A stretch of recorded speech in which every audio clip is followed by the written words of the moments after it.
Boa noite, pessoal. Boa Boa noite. noite. Todo mundo bem? Boa noite a Então, todos. estamos ouvindo, sim. Bem.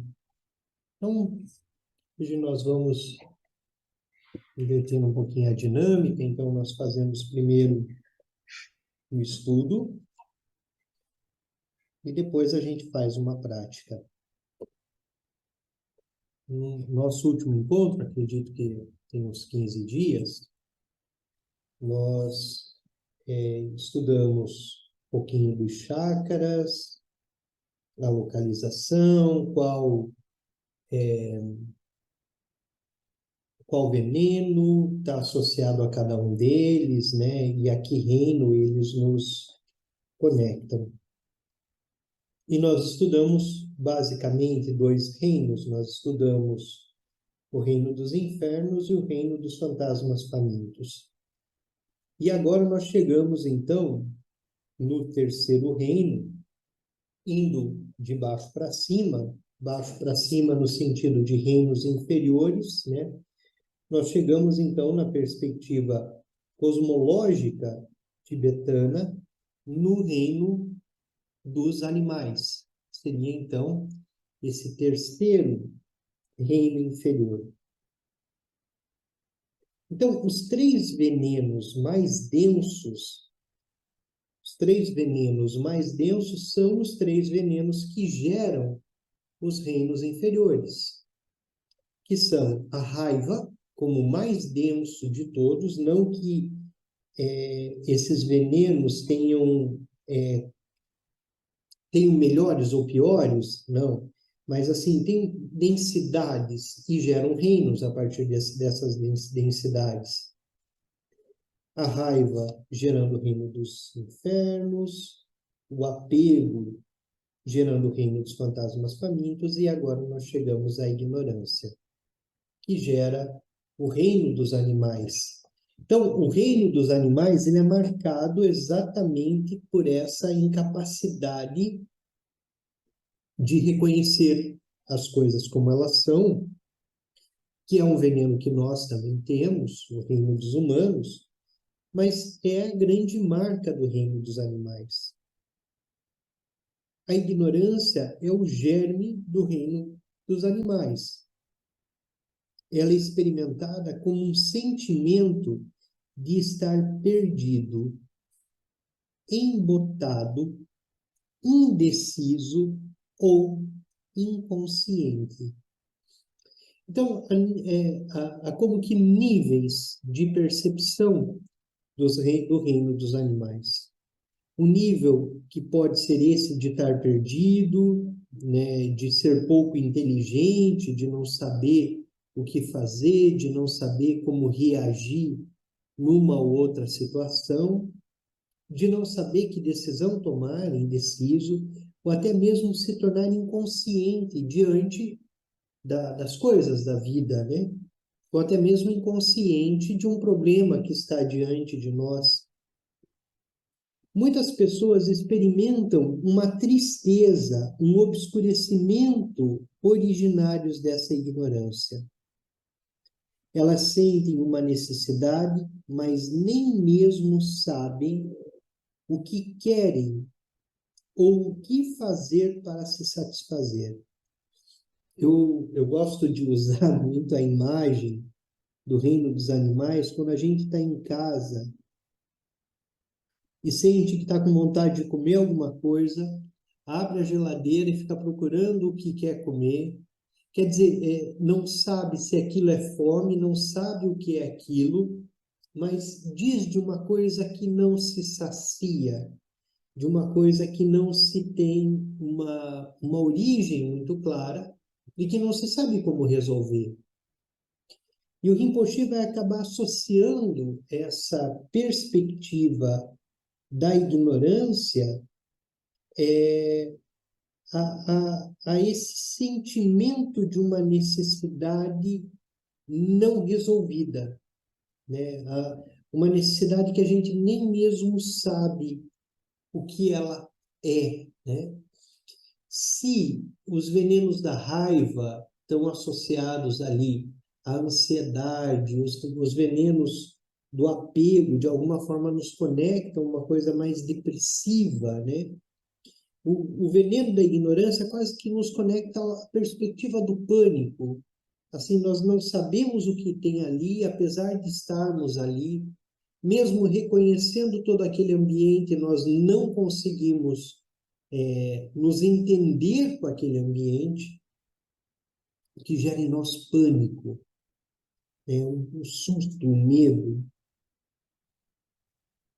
No Ocidente, as pessoas muitas vezes consideradas felizes, são consideradas felizes se estiverem sempre ocupadas. No entanto, podemos estar perdidos na ignorância, em meio ao nosso trabalho, quando não conhecemos nossa verdadeira natureza. E nós entramos no Ocidente numa dinâmica de extrema produção. Nós sempre precisamos estar produzindo algo, né? Ao ponto de termos uma certa crise de consciência quando, num dia, nós não somos produtivos, como num dia nós não estamos imersos na ignorância, né? Porque muitas vezes essa hiperprodução, essa constante produção de coisas, está nos conectando diretamente ao obscurecer a mente, nos conectando diretamente à não percepção das coisas. É como, muitas vezes, nós estamos ali como hamster rodando aquela rodinha, né? E ficamos ali correndo o tempo inteiro, fazendo com que aquele círculo gire, e simplesmente não estamos fazendo a experiência de nós mesmos como é a oportunidade que os orientais têm. E aí podemos ficar envoltos na ignorância. O chakra associado à ignorância fica no centro do corpo, no umbigo. Esse é um ponto importante, né? Porque, de alguma forma, a ignorância é um dos nós centrais, e é a partir dela que gera-se a identidade, e a partir dela é que gera-se, então, o apego àquilo que gostamos, a nossa identidade quer, e a aversão àquilo que nossa identidade não quer. E os tibetanos vão identificar, então, na região do umbigo, a energia central da ignorância. A sabedoria encontrada quando nos voltamos para dentro e conhecemos nossa verdadeira natureza é o antídoto para a ignorância. A sabedoria do reconhecimento da natureza pura da mente é o antídoto. Então, se para a raiva o antídoto é a compaixão, né? É o amor puro, não condicionado. Pro apego, é a generosidade, é a capacidade de dar, de distribuir daquilo que se tem. O antídoto para a ignorância é o reconhecimento da natureza pura da mente, o reconhecimento da abertura. Os seres nos reinos dos animais são dominados pelo obscurecimento da ignorância. Os animais vivem com medo, por causa da constante ameaça de outros animais e de seres humanos. Então, nós vemos muitos de nós agindo e operando sempre na perspectiva da ignorância, na perspectiva do reino dos animais, na medida em que nós temos medo. Em que nós temos medo de perder, em que nós temos medo de mudar, e que, por medo, nós não nos permitimos fazer, por exemplo, a experiência da própria mente. Fazer a experiência direta das coisas ao nosso redor. Estamos, então, sempre em alerta, né? e naquela dinâmica de ataque ou fuga, como animais. Porque os animais, por medo, ou eles fogem, ou eles atacam. E assim nós agimos quando estamos ali na perspectiva do reino dos animais. Muitas vezes nossas crenças, quando aquilo que nós acreditamos, aquilo que nós aceitamos como sendo a única verdade, quando algo toca essa crença, imediatamente nós agimos ou reagindo ao ataque ou fugindo dele, né? Sempre alerta, né? E aí na dinâmica ou de ataque ou de fuga. Essa é a característica do reino dos animais. Quando nós começamos a mais um pouco adiante a experimentar os yogas dos sonhos propriamente ditos, nós vamos observar um pouco mais disso na relação com as imagens, com as sensações e com as experiências dos sonhos. O Rinpoche nos ensina que quando nós sonhamos que estamos num lugar que nós não sabemos que lugar é esse, que nós nos encontramos perdidos sem saber como sair de um determinado espaço, ou ainda que nós, isso já sonhei algumas vezes, que eu peguei um carro e estou dirigindo e de repente eu não sei para onde essa estrada vai. Pior que isso, eu não sei como voltar para casa. Essa é uma característica dentro das práticas tibetanas da manifestação da ignorância durante o sonho, durante o sono. Então, essa coisa de se sentir perdido revela a perspectiva do reino dos animais, revela a nossa conexão a esse reino. É claro que se nossa mente está treinada no sentido de podermos reconhecer os fenômenos todos, o simples fato de estarmos perdidos imediatamente nos conecta à consciência. E esse é o ponto dos yogas dos sonhos e do sono. Porque tudo ali no sonho, é a oportunidade de nos conectar à consciência aberta e nos permite reconhecer a natureza pura da mente, o estado onírico, o lugar em que nós estamos. Mas para que a gente reconheça, a gente precisa treinar, né? É o treino que nos leva a reconhecer, a fazer o reconhecimento daquele estado. Esses dias, eu acho que tem aí pelo menos 2 semanas. Não, tem uma semana e pouquinho. Para amanhecer segunda-feira da outra semana. Eu sonhei que eu entrei no meu quarto e deitado na minha cama estava um amigo que morreu há mais ou menos uns 8 ou 10 anos. E aí, imediatamente, eu olhei e falei, esse é um... Eu pensei, né? Não falei. Mas eu falei, isso aqui é um sonho porque o Alain, que está aqui, já morreu. Então, é o tipo de conexão, né, que nos leva à experiência também da consciência, né, do estar consciente no sonho.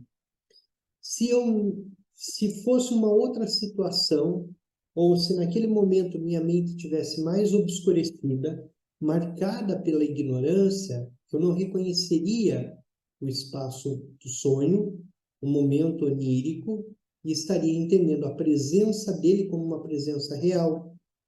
Como quando nós sonhamos e ainda não treinamos, ou quando nós sonhamos e não conhecemos essa perspectiva de usar o espaço do sonho como um espaço para a prática, para a experiência direta.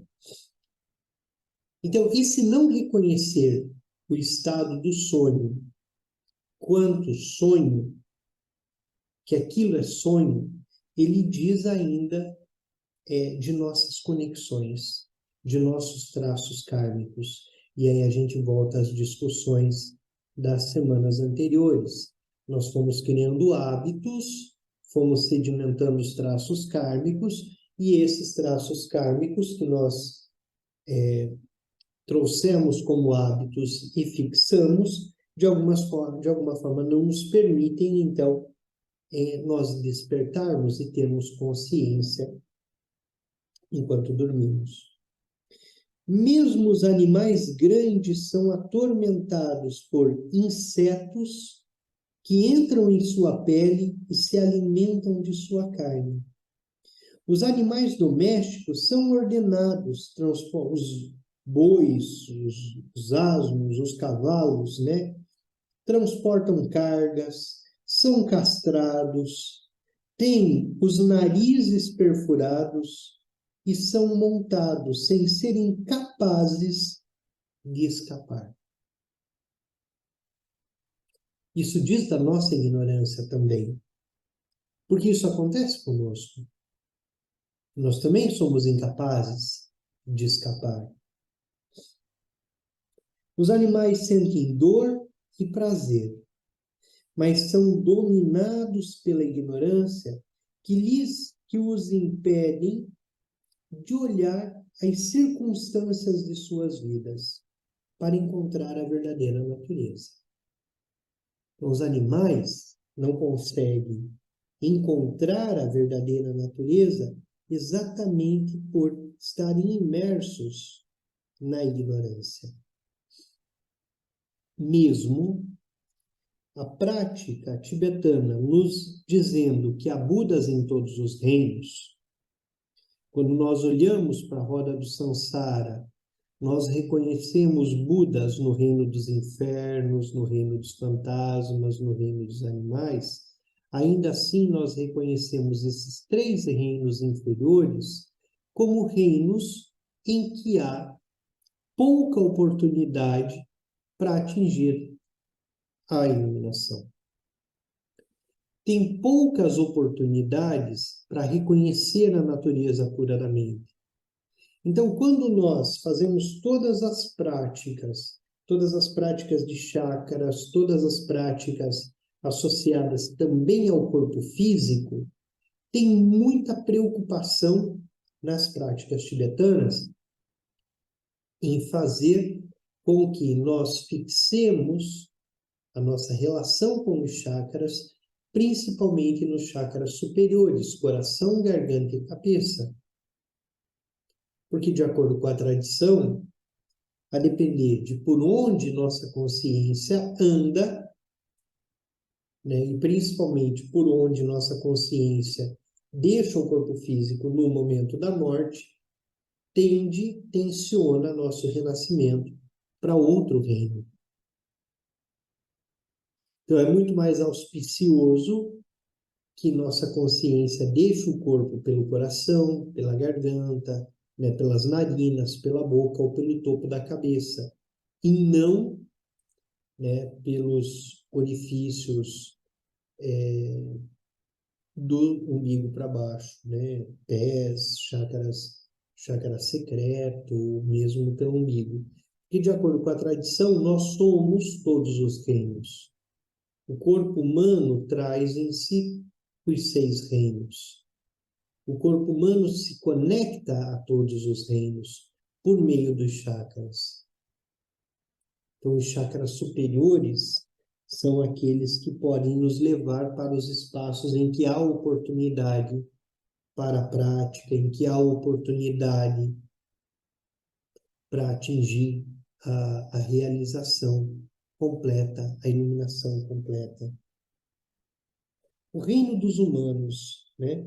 Então, esses 3 reinos inferiores, né, em que basicamente nós vamos dividir os 6 reinos, né? 3 reinos são inferiores, 3 reinos são superiores, e na prática bom nós vamos trabalhar com uma outra divisão também, tá? Que são os Nien, que é o reino dos humanos, onde nós estamos, os Nien, né? Os Lu, que são os Nagas, os seres que habitam abaixo da terra, abaixo das águas, pensando nesse lugar em que nós estamos, então, onde os humanos estão, Nien. E no reino dos Nien nós temos os humanos, os animais, todos aqueles seres que convivem conosco nesse lugar em que nós estamos. Abaixo de nós, os Lu, que são os Nagas, que são semideuses na perspectiva cosmológica, né? Mas que estão abaixo. Então, os Nagas são os Lu. E acima de nós, os deuses são os Lá. Então, pode ser que na prática vocês ouçam falar de Nien, Lu e Lá, a depender da prática. Então, ao mesmo tempo que nós temos os 6 reinos de existência cíclica, nós falamos de 3 reinos: os deuses, os humanos e os nagas. São os Lá, os Nien e os Lu, que são aqueles que compõem esse universo onde estamos. O que marca o reino dos humanos, então, esse reino central, já o reino superior, é o ciúme, a inveja. A inveja e o ciúme é a marca dos humanos. Isso é uma característica nossa. O ciúme é uma emoção raiz no reino humano. Quando tomados pelos ciúmes, queremos prender a nós e arrastar conosco o que temos. Uma ideia, um bem, um relacionamento. Essa marca do humano, ela vai nos conectar à tendência da permanência. Então, a permanência, o humano ele gosta da permanência. É uma característica do humano. Então, tudo nós queremos que permaneça e adoramos a permanência. E temos um ciúme de que tudo permaneça desse jeito. Então, nós temos ciúmes em relação às nossas coisas, porque nós queremos que elas permaneçam. E nós arrastamos aquilo conosco. Não necessariamente um apego. Não necessariamente um apego. Como, por exemplo, os fantasmas famintos, que eles se apegam. Eles não vão fazer outra coisa, senão estar ali apegados. O ciúme é aquilo que eu conquistei de alguma forma e eu quero que esteja comigo, né? Então eu tenho ciúme daquilo. Eu vejo que o outro conquistou e também quero arrastar para mim. Então, essa é a perspectiva do ciúme. Queremos que um relacionamento permaneça, mas não é um simples permanecer, permaneça do jeito que eu quero.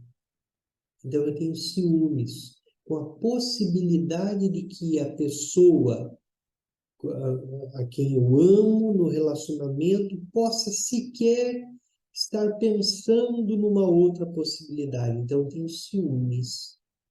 Isso é uma marca nossa. Vemos a fonte da felicidade como algo externo a nós, o que conduz a um maior apego ao objeto de nosso desejo.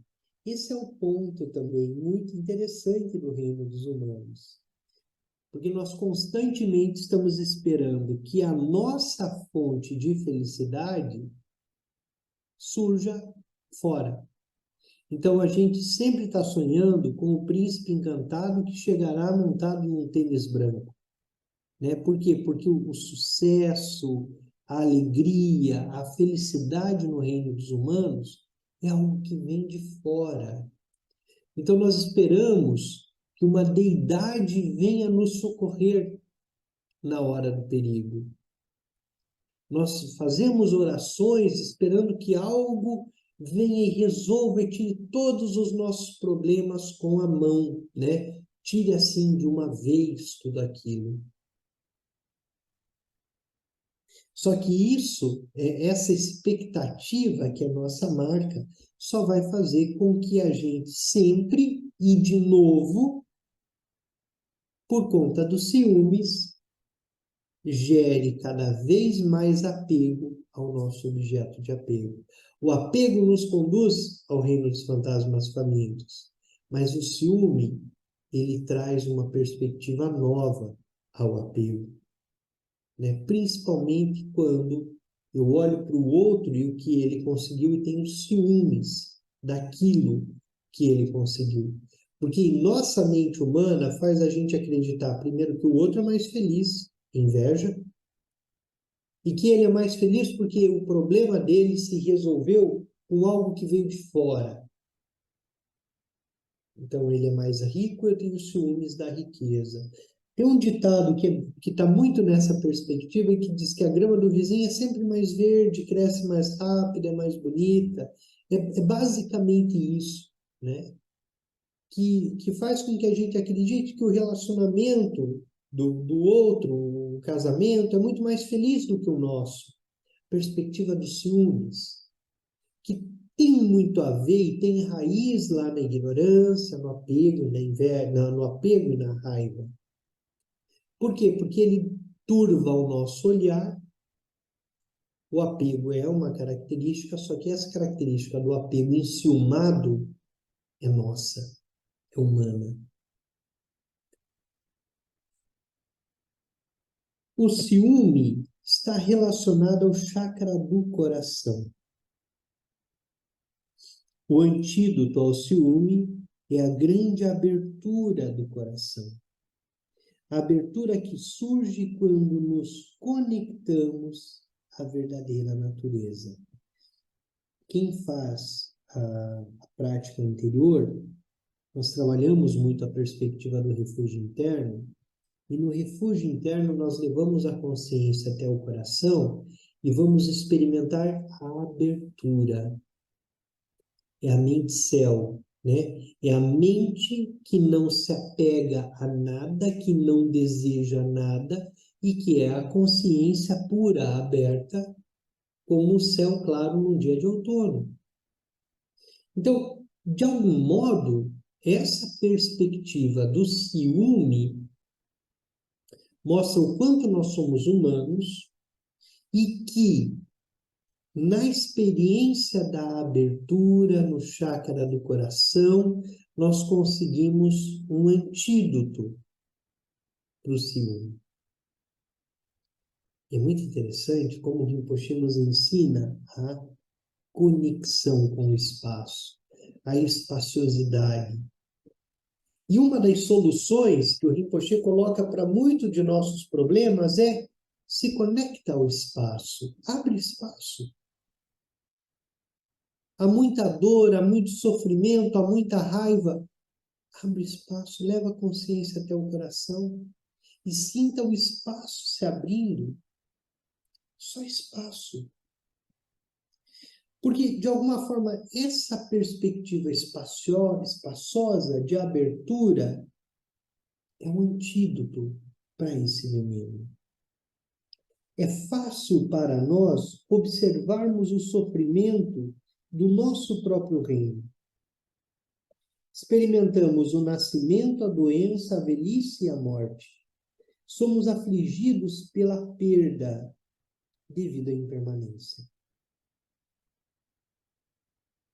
Nós não somos nômades como os animais. Porque os animais têm a dificuldade deles com a ignorância. Porém, eles sabem mudar, eles sabem voar, eles vão de um lugar para o outro, eles convivem com o inverno que chega, migrando para um lugar mais quente. Então, a impermanência para eles não é um problema como é a impermanência para nós.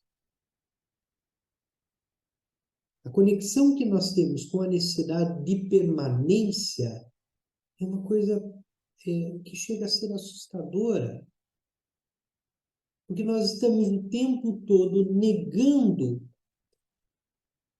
que as coisas acabam, que as coisas terminam. E estamos o tempo todo tentando fazer com que elas permaneçam, com que elas durem para sempre. É uma característica nossa. E que elas durem para sempre do jeito que a gente gostaria que elas fossem. Tem até assim aqueles ditados que são muito humanos, né? Gostaria de te colocar numa caixinha. Quer dizer, o que que isso significa? Que você permaneça exatamente desse jeito aqui, agora, né? Atendendo aos meus anseios. Quando alcançamos o objeto de nosso desejo, lutamos para mantê-lo. Mas sua perda, cedo ou tarde, será certa. Como treinar nossa mente para a impermanência? Como treinar nossa mente para a finitude? O nosso sofrimento, ele começa o sofrimento do humano na medida em que o humano acredita que as coisas serão sempre impermanentes. Então, nós não treinamos nossa mente para a impermanência. Ao contrário, nós temos sempre o reforço em nossa mente da permanência. De que os relacionamentos durarão para sempre, de que sempre nossos pais estarão vivos, né? E não conseguimos lidar com facilidade com as perdas. Ao contrário, nós criamos traumas com as perdas, que nós não fazemos as pazes com a impermanência. E essa é a marca do reino dos humanos, dentro da tradição. Ele não sabe lidar com a impermanência. Ele não sabe lidar com a restrição, com a água que acaba, com o vendaval que destrói a casa. Porque primeiro nós, como humanos, nós construímos uma casa e enchemos ela de coisa. Enchemos um monte de coisa, com um monte de cores, com um monte de coisas, né? Só que essas coisas quebram, essas coisas passam, essas coisas têm finitude, né? E elas se vão. E está tudo bem que elas se vão, mas nós não queremos que elas se vão. Essa coisa da impermanência é tão importante dentro das práticas tibetanas que elas compõem os quatro principais nós centrais para que a mente possa se abrir para a iluminação. O primeiro nó central para que a mente possa se abrir para a perspectiva da iluminação é exatamente o reconhecimento de que tudo é impermanente, de que vai acabar, de que esse corpo vai acabar, de que eu vou acabar, que a barba vai ficar branca, que daqui a pouco o cabelo cai, né? E que em algum momento eu não estarei mais aqui. Faça as pazes com isso. Resolva esse problema, fazendo as pazes com isso. E que tudo aquilo que eu estou acumulando, que eu venho acumulando ao longo do tempo, que eu venho juntando, tudo isso vai acabar. E se não acabar antes de eu morrer, quando eu morrer, acabou para mim. E está tudo bem. Então, e esse é um ponto que muitas vezes no budismo e nas práticas tibetanas, como nós temos uma mente muito cristã, por sermos ocidentais, é uma certa necessidade de uma austeridade, nada contra a austeridade, mas o budismo não é sobre isso. Ao contrário, o budismo é aprender a ter tudo aquilo que nós temos, conviver com tudo isso e está tudo bem se isso acabar.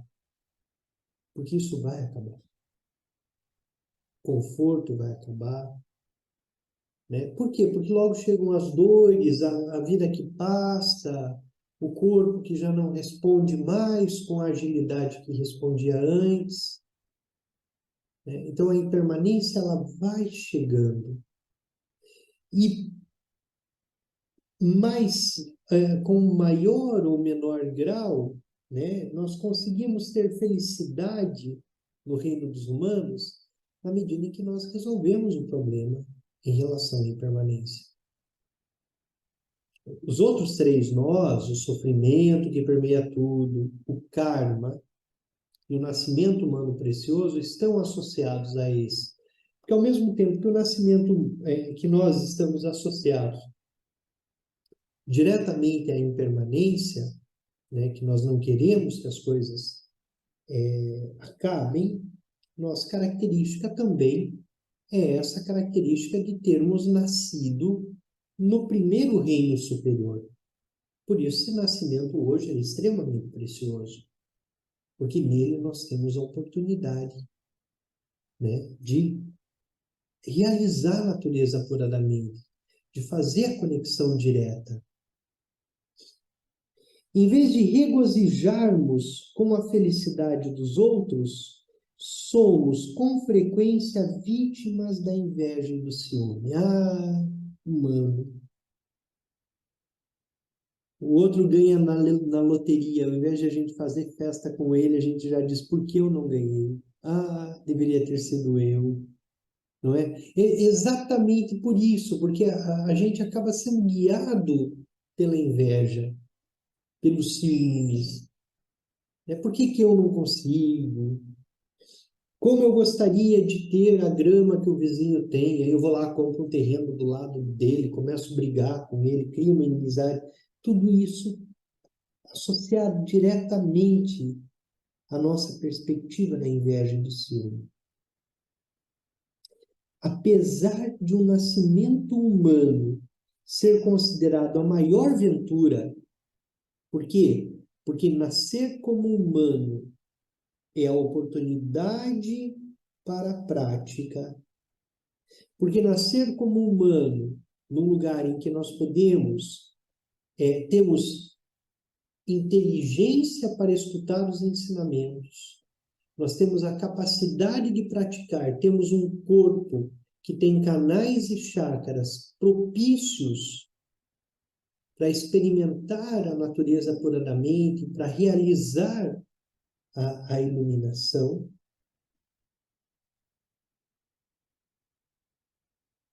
É uma minoria que tem a oportunidade de nascer num país em que se pode praticar o Dharma, de receber os ensinamentos, né, de se conectar a tudo isso. Então, é uma grande oportunidade nascer como humano.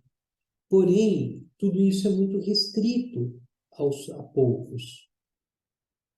Apesar do nascimento humano ser considerado, perdão, apesar do nascimento humano ser considerado a maior ventura, porque os humanos têm a chance de ouvir e praticar os ensinamentos, somente uma parcela ínfima dentre nós encontra o caminho e se dispõe a aproveitar essa grande oportunidade de experimentar a natureza apuradamente, de realizar a natureza apuradamente, de praticar. Então, as características que marcam o reino dos humanos são essas que nós tratamos aqui. O ciúme, a inveja, né? E essa nossa conexão direta e constante com a permanência, com a necessidade de que tudo permaneça, de que tudo se fixe e de que tudo esteja sempre ali do jeito que nós queremos. Os ensinamentos, eles vão dizer que o primeiro passo é fazer as pazes com a impermanência, é resolver esse problema. Faz as pazes com a impermanência. Tudo aquilo que você mais preza, tudo aquilo que você mais gosta, tudo aquilo que você deseja, tenha como ponto de partida que acabará, que vai terminar, está tudo bem. E está tudo bem, principalmente na perspectiva em que nós conseguimos viver a presença. Porque o que dificulta o apego ao passado, o desejo do futuro? Isso dificulta todo o processo. Agora, se nós estamos presentes, todo inteiros, naquilo que é o momento, o agora, todo inteiro no agora, essa perspectiva da impermanência, dos ciúmes, da inveja, simplesmente se dissolve. E aí a gente volta nas práticas Dzogchen, Tudo é perfeito aqui, agora, onde nós estamos. Na semana que vem nós olhamos para os deuses e para os semideuses, e aí nós já vamos iniciar a perspectiva e os estudos sobre canais, chakras e o prana, né, que circula por esses canais. Vamos nos colocar. Alguém gostaria de fazer alguma pergunta, algum comentário? Eu gostaria de colocar essa visão toda. Para nós, ela fica mais fácil de começar a aceitar, né? A impermanência, enfim, fica mais fácil nos desapegar das coisas por causa da perspectiva da iluminação. Aí eu imediatamente me veio em mente familiares muito queridos que eu tenho, mas que são pessoas mais simples e que, pela cultura cristã e tal, tem uma outra visão, né, até essa visão por exemplo, de morrer e ir para o paraíso, quer dizer, uma visão de um lugar permanente, de felicidade eterna, quer dizer, então, algo difícil da gente compartilhar isso e transmitir essa mensagem sem sei lá, uma grande sabedoria, né? De alguma forma, Paulo, a nossa formação ocidental cristã, ela é uma formação que se apega à permanência. E que não é só cristã, né? Se a gente pensar nos egípcios, os egípcios tinham um apego tal à permanência que eles enterravam as pessoas com todos os seus bens, com tudo aquilo que ela fosse necessitar na próxima vida, quando ela acordasse. E a permanência vai a uma perspectiva tal que você mumifica o corpo, né? Para preservá-lo, e preservá-lo por milênios, né? Tem corpos aí de 2, 3, sei lá, 4.000 anos preservados. Já na perspectiva tibetana, daqui a pouco, mais adiante, a gente vai olhar uma prática chamada Chod, né? Não sei se vocês já tiveram oportunidade de ouvir dessas práticas, mas Chod é uma prática em que nós olhamos diretamente para a impermanência.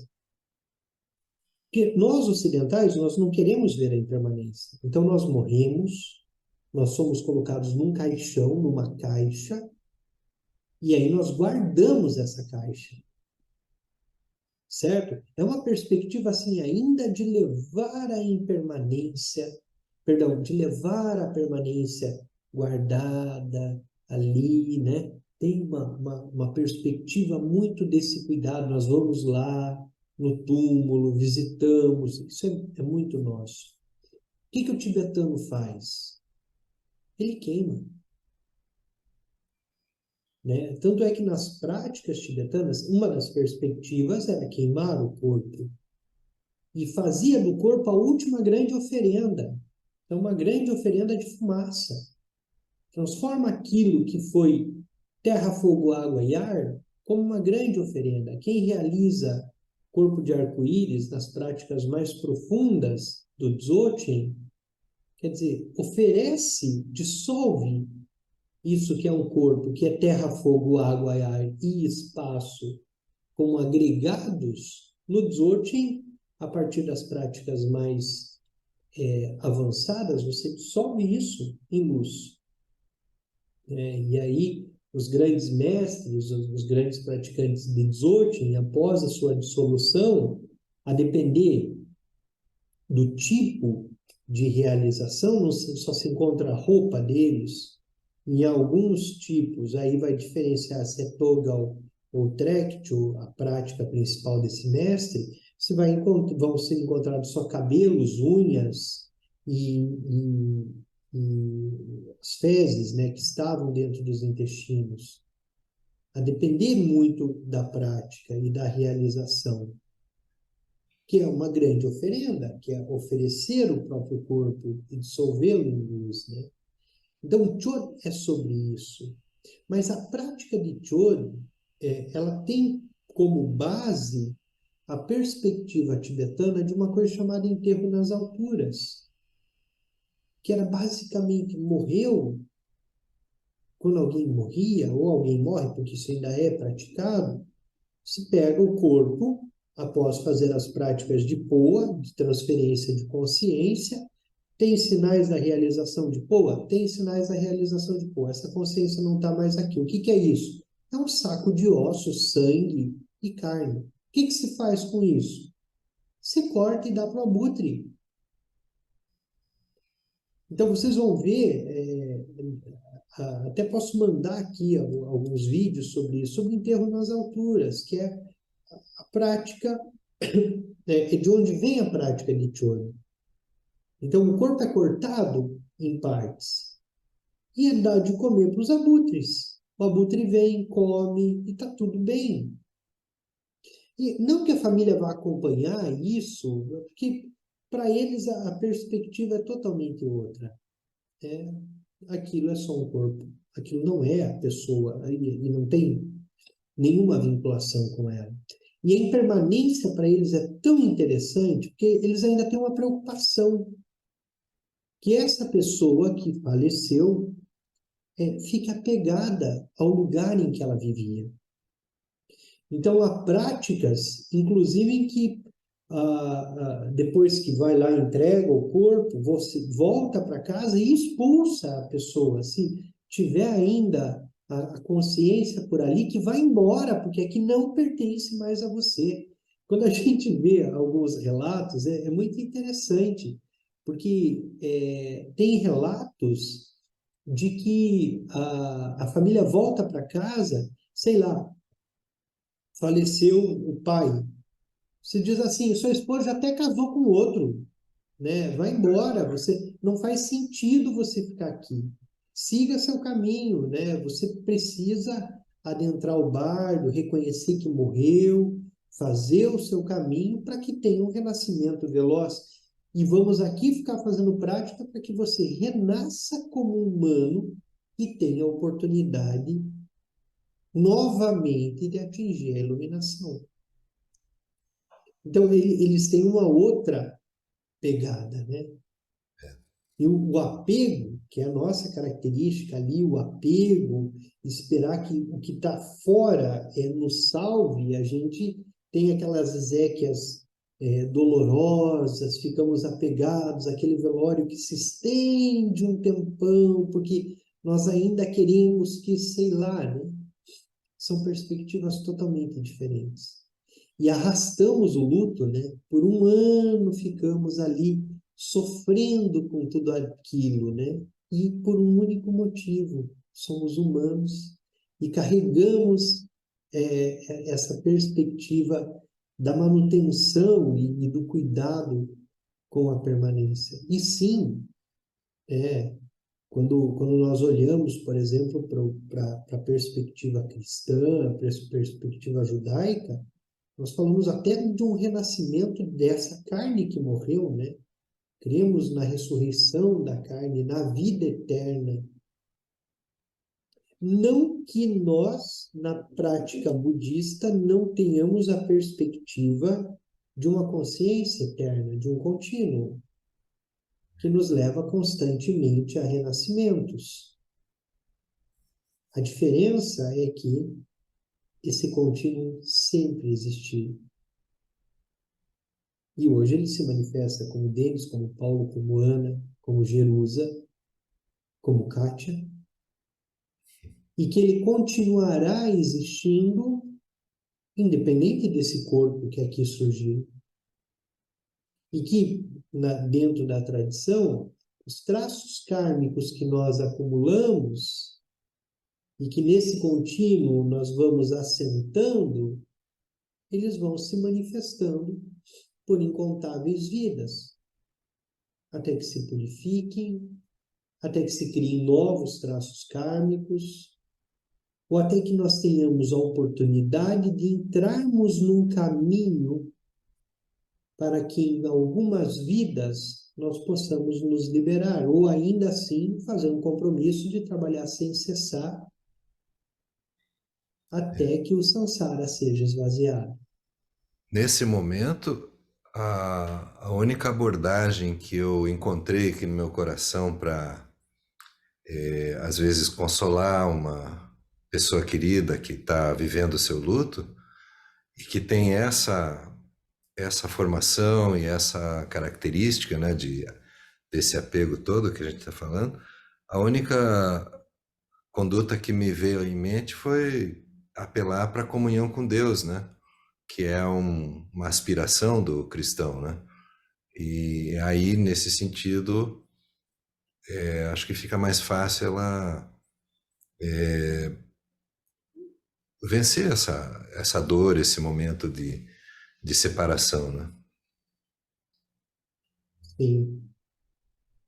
E de alguma forma, para nós que somos praticantes, nós trazemos sempre deixa eu só puxar Eu aqui. ia falar alguma coisa para o Paulo.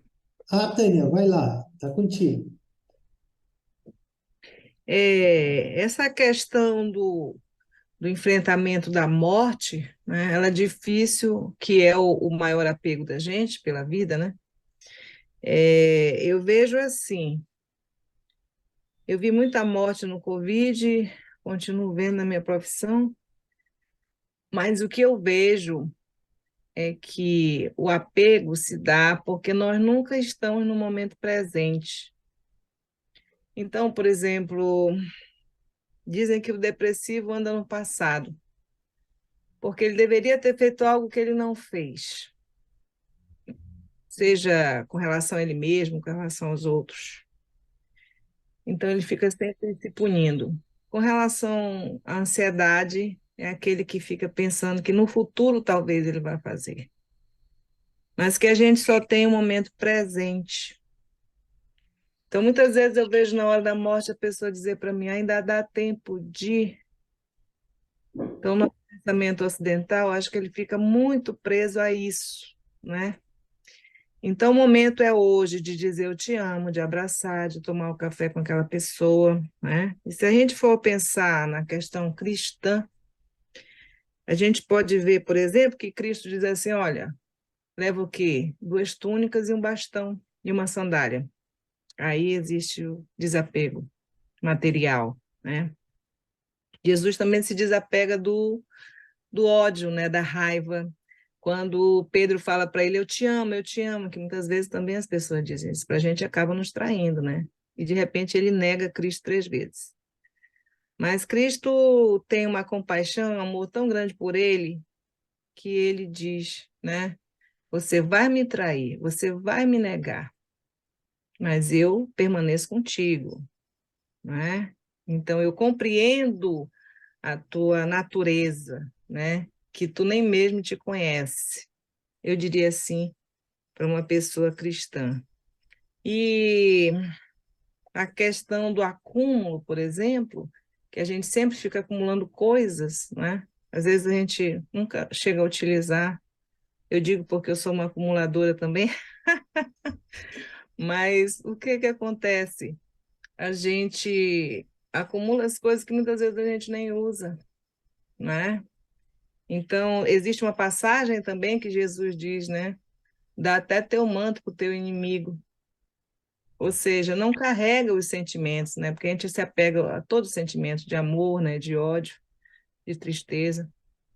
E quanto à morte, se você for pensar várias coisas na tradição cristã, que existe a ressurreição, né?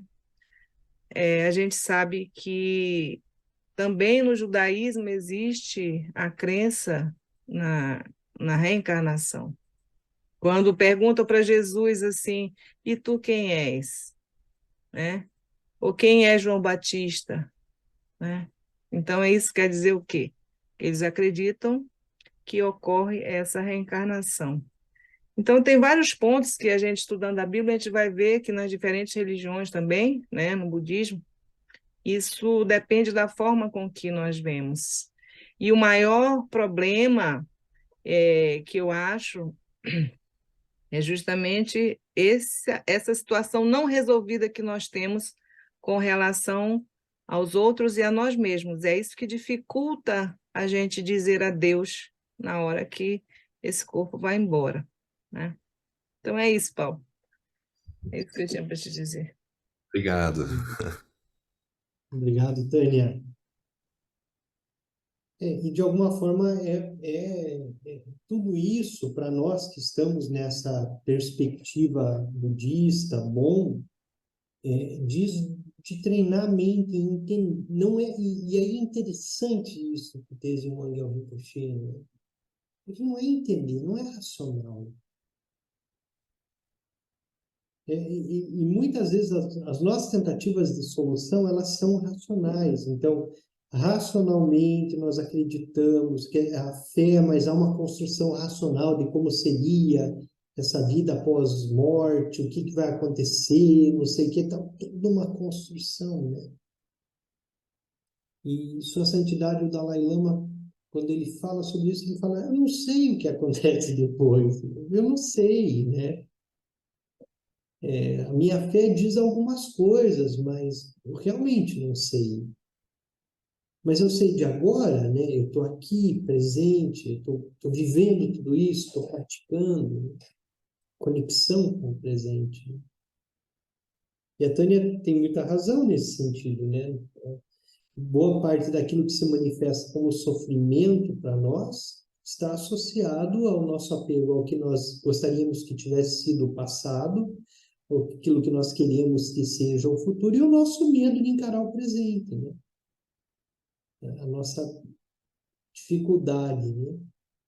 Que é o que o Rinpoche chamou a atenção quando nós, quem estava na prática anterior, olhávamos para a questão do corpo de dor, né? Nós temos medo de enfrentar o problema, né? E aí o medo causa distância. E aí, com distância, a gente nunca resolve esse negócio, porque a gente está sempre com medo de encarar, né? De olhar para o nosso vício, de olhar para o nosso corpo de dor. Bom, nós passamos um pouquinho do nosso horário aqui. Vamos rapidamente, então, nos colocar na posição de meditação, mantendo nossa coluna ereta. E como antídoto, como o próprio Tenzin Wangyal Rinpoche nos ensina, nos levamos, então, nossa consciência até o coração, nos conectamos ao espaço aberto, sentimos nosso corpo se dissolvendo, permanecendo somente a presença.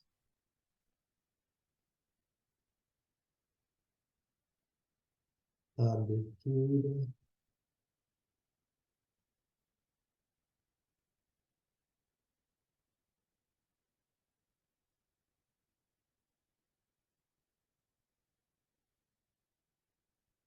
Dessa conexão, com o espaço aberto.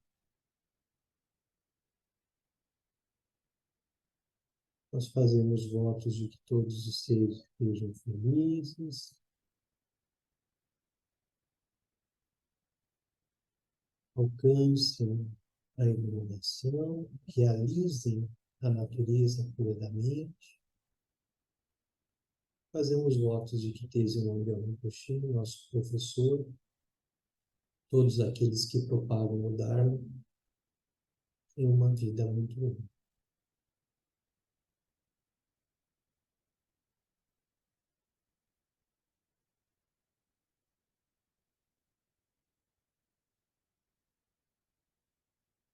Boa noite a todos, a todas, e até quinta-feira da próxima semana.